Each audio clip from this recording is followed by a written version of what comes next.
Assalamualaikum warahmatullahi wabarakatuh. Perkenalkan saya Handi Fadila Sari, berasal cabang Perak.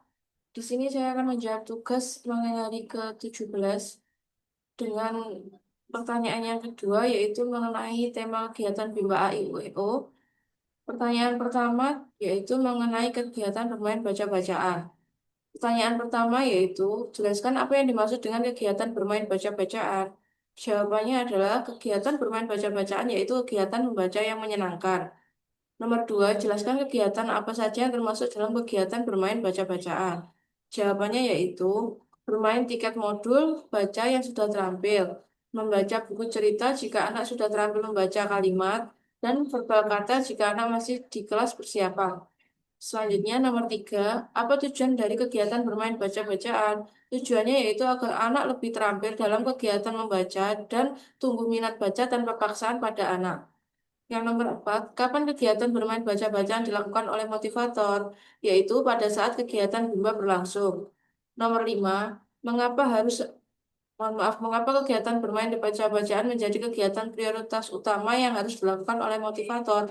Jawabannya yaitu, karena bermain baca-bacaan adalah kegiatan inti di Bimba AIUEO dan anak tumbuh karakter minat baca dan belajar tanpa paksaan. Pertanyaan nomor 6, apa yang harus dievaluasi oleh motivator ketika anak bermain baca-bacaan? Yaitu sikap afeksi anak ketika membaca. Jika anak terlihat senang dan bersemangat, berarti kegiatan permainan baca-bacaan berhasil dan durasi baca akan ditambah dan sering dilakukan. Nomor 7, bagaimana cara menerapkan kegiatan bermain baca-bacaan bersama anak? Yaitu dengan cara motivator mengajak dan membimbing anak untuk membaca modul tiket dan buku cerita. Nomor 8, apa dampak jika motivator tidak menerapkan permainan baca-bacaan? Jawabannya yaitu anak akan tidak memiliki minat baca dan anak akan merasa bahwa kegiatan baca-membaca adalah kegiatan yang membebani. Selanjutnya, saya akan menjawab pertanyaan mengenai teori jam bandul. Pertanyaan pertama yaitu, jelaskan apa yang diketahui mengenai teori jam bandul dan berikan contohnya.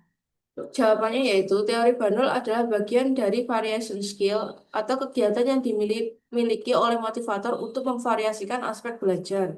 Contohnya yaitu di saat anak sedang bermain baca-bacaan, motivator memberikan selingan modul seperti tulis, dan motivator tidak harus menunggu anak selesai mengerjakan modul tulis, dan motivator mengarahkan kembali untuk bermain baca-bacaan. Pertanyaan kedua, apa tujuan penerapan teori jam bandul? Tujuannya yaitu untuk menimbulkan minat baca dan minat belajar anak, di mana prosesnya harus menyenangkan dan menggunakan metode bimbel, sehingga tujuan anak tetap semangat dan ceria dan tidak mudah bosan dalam kegiatan di bimbel, sehingga anak akan tumbuh karakter minat baca dan belajarnya.